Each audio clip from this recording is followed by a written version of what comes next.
Cuckoo, cuckoo.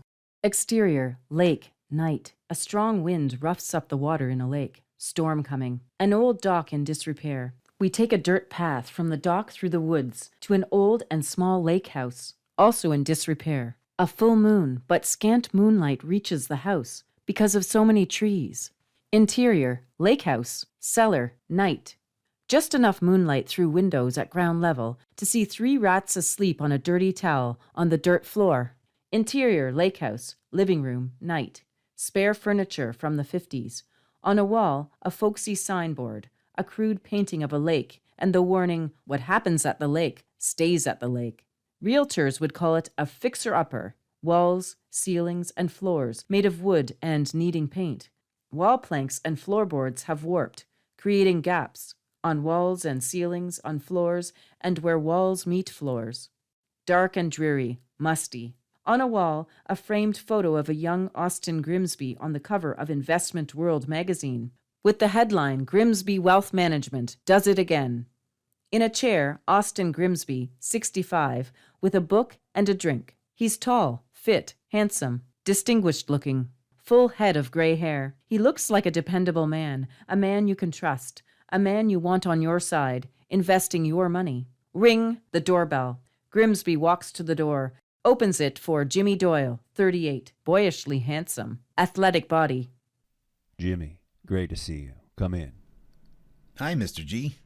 Jimmy enters, dejection on his face. So, this horse by the name of Joe walks into a bar. The bartender says, "Hi, Joe. Why the long face?" Jimmy forces a weak smile. Yeah, I remember that one. Grimsby sits on a chair, points for Jimmy to sit on the sofa. You're usually so upbeat. That big smile, the big personality. I have no idea how to do this. Maybe you'd better just spit it out. It's not your dad, is it? No, sir, he's about the same. I worry about him. He's fighting it best he can. An awkward silence. I want to tell you how much I appreciate all you've done for me. Now you have me really worried. Grimsby walks to a table where he set up a makeshift bar. He makes a drink for himself, with his back to Jimmy. You still a Jack Daniels man? That would be great. Grimsby pours Jimmy's drink. Is Margot here? Spending the night at her sister's. Jimmy takes an envelope from a pocket, blurts out. She's having an affair. Grimsby freezes, ready to explode, but holding it in. I brought proof. He takes pictures from the envelope. Don't you dare. An awkward silence. Don't you want to know who... I do not. I assumed you'd want to... Grimsby hands Jimmy his drink. Do you like snakes? Excuse me? Grimsby sits in his easy chair. It's a simple question. Do you like snakes? Yes or no? No. Afraid of them? Oh, yeah. I used to be afraid of them myself. Living in a lake house. I've gotten used to them. Do you see a lot of them? Copperheads mostly, the occasional water moccasin. Do they ever get into the house? Holes in the foundation. When it's hot out, they head for the cellar to cool off. When it's cold, they gather near the furnace. You're okay with that? We've reached an understanding. I mind my own business, so do they. You ever see snakes in other parts of the house? Holes in the walls, holes in the floors. I've seen them in every room in the house. See that little gap where the wall meets the floor? Too small for a big snake. Things aren't what they seem. Jimmy looks at the gap, muses on whether Grimsby is serious. They contort their body. Jimmy with a slight nod.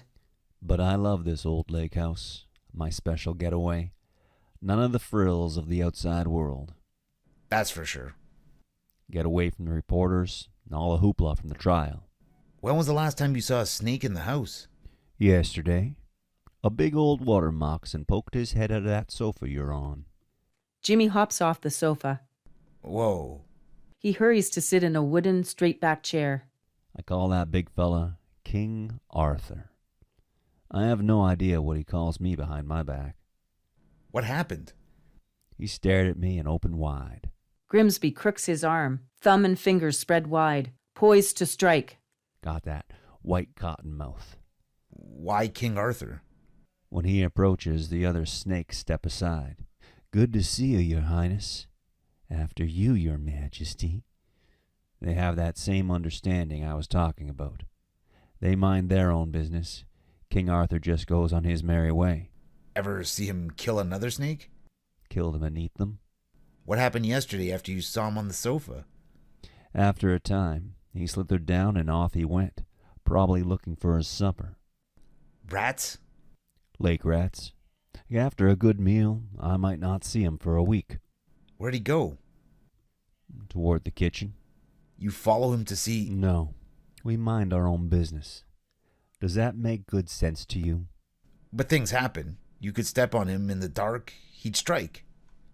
Animal instinct. Jimmy gets up from the chair, heads for the door. I'd better be getting home. Grimsby sidles toward the door, cuts off Jimmy's path. And leave me alone in my time of sorrow? You'll do no such thing. They say a storm is coming. Stay a bit longer. I've just learned my wife's been unfaithful. Mr. Grimsby, I want you to know... Sit down. Jimmy sits. Grimsby meanders around the room. Marrying such an attractive woman. You think Margot's attractive, don't you? Yes, sir. Perhaps you've had designs on her yourself? Oh, no, sir. I'd never... Such an attractive woman. Much younger than I am. I've always dreaded this day. Yes, sir. So this came as no surprise to you? Oh, no. It was a complete surprise. In recent years, I've allowed myself the delusion I was going to make it after all. Sir? Meet my maker without ever having to meet my worst fear. No fire in the fireplace.